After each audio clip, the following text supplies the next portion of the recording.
County commissioners are looking to up the ante on how they regulate game rooms.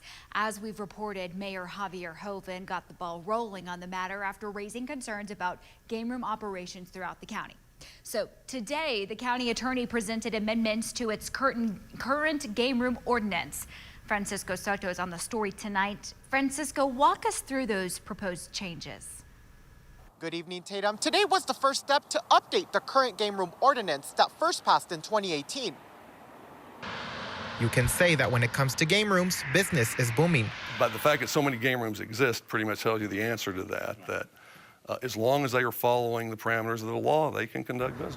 But they also carry a big risk. Mayor Javier Hoven saying they attract crime and in some instances violence. Because basically it hides criminal activity and also poses a safety issue for senior citizens that are in there, because there has been incidents where senior citizens have been caught in the middle of drug activities and immunity. He prompted renewed attention on game rooms to make sure they're following the rules and getting the ones who are not out of his community. That brings us to today. County Attorney McClendon presented changes to the current ordinance.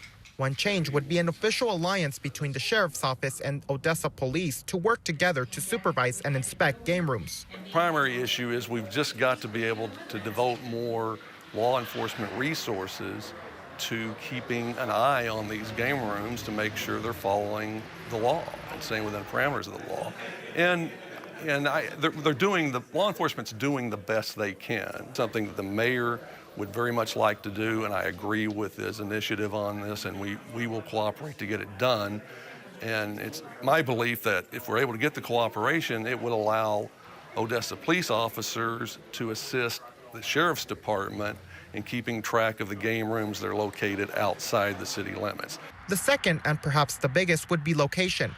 If approved, game rooms would have to follow new rules on where they can set up shop.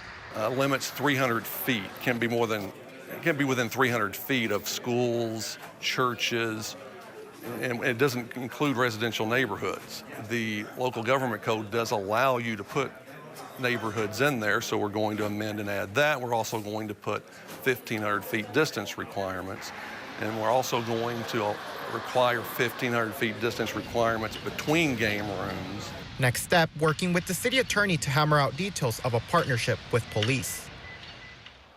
And Tatum, there is one more thing to note. There has to be a public hearing before any changes to the ordinance can be made official. No date for that has been set. Reporting in Odessa, Francisco Soto, News West 9.